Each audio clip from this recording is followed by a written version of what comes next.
মোহতারাম মাওলানা শফিকুল ইসলাম একটি সময় নিয়ে কথা বলছিলেন।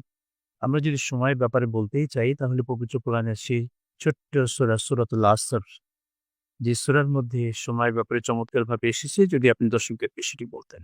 আলহামদুলিল্লাহ। সময়টি ওস্তাদজি চমৎকার উপস্থাপন বলছি। আল্লাহ সুবহানাহু ওয়া তাআলা সূরাতুল আসরের মধ্যে সময় ব্যাপারে আলোচনা করেছে।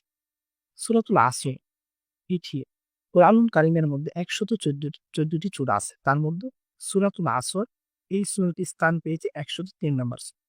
সূরাতুল আসর এই সূরার মধ্যে ৩ টি আয়াত আছে। সূরাতুল আসর এই সূরার মধ্যে ১৪টি শব্দ আছে, ৭০ টি অর্থ আছে। শুরুতে আল্লাহ সুবহানাহু ওয়া তাআলা বলেছেন ওয়াল আসর। এই শব্দতে আল্লাহ সুবহানাহু ওয়া তাআলা আমাদেরকে কি বুঝিয়েছে? ওয়াল আসর শব্দের অর্থ পেয়েছে সময়ের কসম। আল্লাহ সুবহানাহু ওয়া তাআলা শুরুতে সময়ের কসম কেটেছে।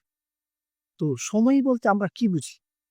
তো ইমাম শাফিঈ রাহিমাহুল্লাহু আলাইহি তিনি বলেন, আল্লাহ সুবহানাহু ওয়া তাআলা সূরাতুল আসর তিলাওয়াত করেছেন। সূরাতুল আসরের মধ্যে সময় সম্পর্কে আলোচনা করেছেন।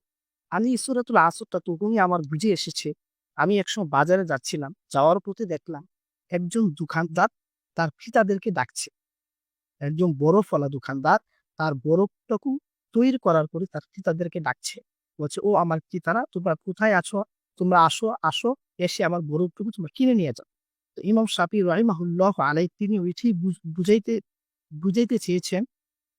তো দোকানদার তিনি বরফটু বিক্রি করার জন্য তার ক্রেতাদেরকে ডাকছে। ইমাম শাফিঈ রাহিমাহুল্লাহ আলাইহি তিনি বলেন, যদি নির্দিষ্ট সময়ে বরফ বানানোর পরে নির্দিষ্ট সময়ে যদি সে বরফটুকু বিক্রি করতে পারে তাহলে সে কিছু মুনাফা পাবে। আর যদি নির্দিষ্ট সময়ে বরফটুকু বিক্রি না করতে পারে তাহলে বরফটুকু নির্দিষ্ট সময়ে সে সেটিকে কি পেয়ে যাবে? বিলীন হয়ে যাবে। তো মুহতারাম হাজিরিন, তো আল্লাহ হাবিব সাল্লাল্লাহু আলাইহি ওয়াসাল্লাম ঠিক আমাদেরকে বুঝিয়েছে আমাদের নির্দিষ্ট সময় যখন শেষ হয়ে যাবে তখন আমরাও কি হয়ে যাব? বিলীন হয়ে যাব। এজন্য আল্লাহ রাব্বুল আলামিন পরের আয়াতে বলছেন, "ইন্নাল ইনসানা লাফি খুসর।" এই দুনিয়ার মধ্যে যত মানুষ আছে সমস্ত মানুষ ক্ষতির মধ্যে রহিয়াছে। এখন চিন্তার বিষয় হচ্ছে আমরাও কি ক্ষতির মধ্যে রহিয়াছি কি? আল্লাহ তাআলা পরের আয়াতে বলছেন, "ইল্লা" কিন্তু তারা ব্যতীত কারা ব্যতীত? ইল্লাল্লাযীনা আমানু যারা ঈমান এনেছে তারা ব্যতীত সমস্ত মানুষ ক্ষতির মধ্যে রহিয়াছে। আল্লাহ তাআলা পরের আয়াতে বলছে, "ওয়া আমিলুস সলিহাত" এবং যারা আমলে সলিহা করে। তারপরে আয়াতে বলছে, "ওয়াতাওয়াসাউ বিল হাক" আমরা এখান থেকে শুনবো ইনশাআল্লাহ বিরতির পরে আপনার থেকে। সাথেই থাকুন, ফিরছি ইনশাআল্লাহ।